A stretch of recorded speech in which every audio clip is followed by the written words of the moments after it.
Welcome to the Richard Harris Morning Show. My name is Richard Harris, and I want to thank you for joining me today, sitting in with us this morning. Of course, over the course of the last few Fridays, Lee Gaddis has joined us. Lee, thank you so much for being here. Pleasure's always mine, Richard. Also sitting with us is Sabir Bey. Sabir Bey is going to be, well, I guess a couple of things. Movie screening and lecture.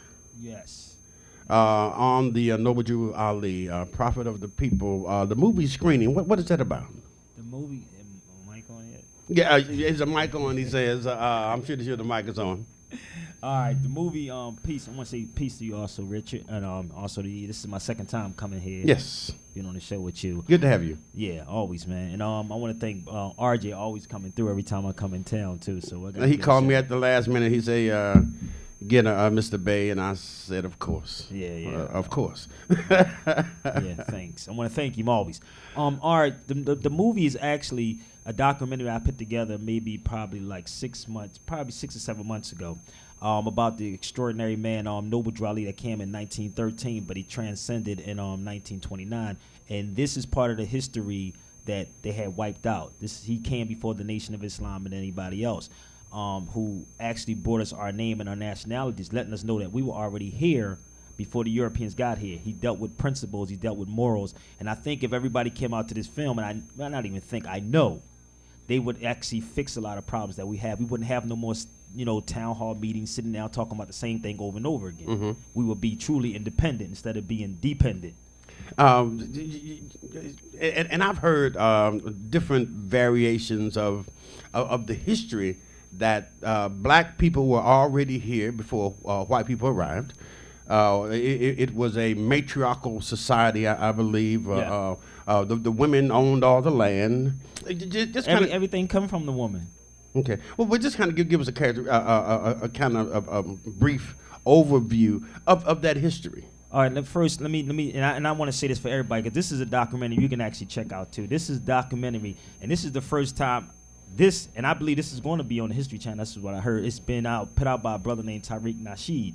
It's called Hidden Colors. You have great scholars like Phil Valentine is in there, Booker T. Coleman, Sarah Ali is in there, Francis Cress Wells is in there, and Umar Johnson, which is a school psychiatrist, and myself.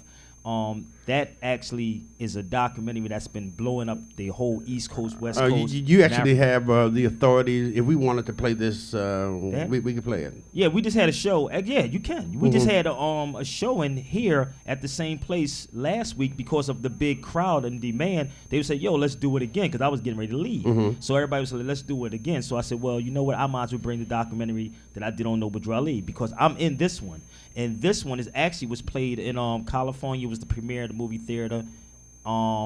Toronto, I think it was, New York, Atlanta, and D.C. Maybe we can see if we could do a second premiere, but here today at WHPR. Yeah, man, that piece right there is a very powerful piece. But just a bit of the history that a lot of us don't know about. A lot of us have heard it, and I guess it bears the question: what does the research come from? What is the assertion based on? I mean, it sounds like it could fit a historical puzzle. It's a big piece of the puzzle that's being missed right now, because most of this time that we're talking about us just coming here as slaves. Mm-hmm. All of us weren't slaves. And even the study of the origin of the word slave, it comes from the word Slavic. Anyone who's astute who'll pick up a dictionary and actually see where that origin come from. You know what I mean? Okay. It comes from the word Slavic. That is actually it's actually a pedigree of people. Okay. It is not you, it's a pedigree. So the Europeans were the original slaves. But what happened, because we all went to the educational food system, now we have thinking that we are all slaves and we were all brought here. There's facts based on that we were already here. It was facts that we ruled this up and down. Well, let's look at some of these historical documents. And I guess Lee and I, we were talking about a sort of the People's Convention. There are some folks that are meeting right now to put together a convention. And I guess we want to have some conversation regarding just how some of that should be structured.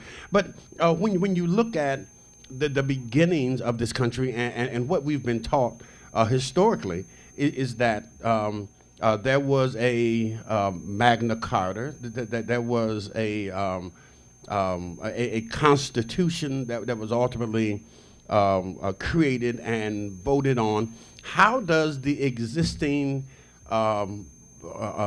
natural population that was here at the time, how does that sort of interface with Europeans that were coming to these shores? All right. What happened? That with the Mayflower Compact, the Magna Carta. Yeah, let me explain these things to you. Good. You also have to remember that our Constitution is built on what the Iroquois Confederation had already done. And the Iroquois was us. Actually, we keep separating the people like the Iroquois. There's no such thing as an Indian.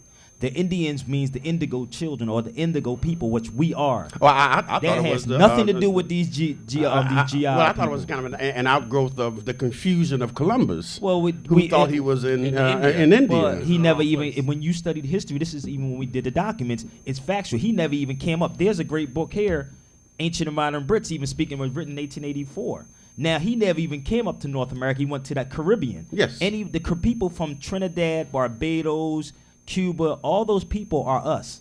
We're not separate. We call them Cubans and Dominicans. They're all the same people. Well, I mean, before the Mayflower, I guess it was written that in what was it, in the notes of Columbus? Oh, yeah. That he said he actually passed some seafaring individuals that actually traversing the Atlantic Ocean, and I guess we're assuming that maybe from one of the great civilizations, Mali, Timbuktu, or you have Mansa Musa. Ghana. Mansa actually is in this documentary also about Mansa Musa from the halls of Montezuma. Montezuma and all these, they were all still Moors. But what happened later on, we became black people, then African American, or every other term we're going to change every 25 years. See, what happened, it started changing. It was a funny, I'm going to tell you a funny story. Were we white people then that was done in these documents? No. Is that what happened? Everybody comes out of Africa. Let me share something with you. The term white, we're using these terms. Again, we're going to, if anybody that's astute, pick up a dictionary, period. White has nothing to do with a skin complexion.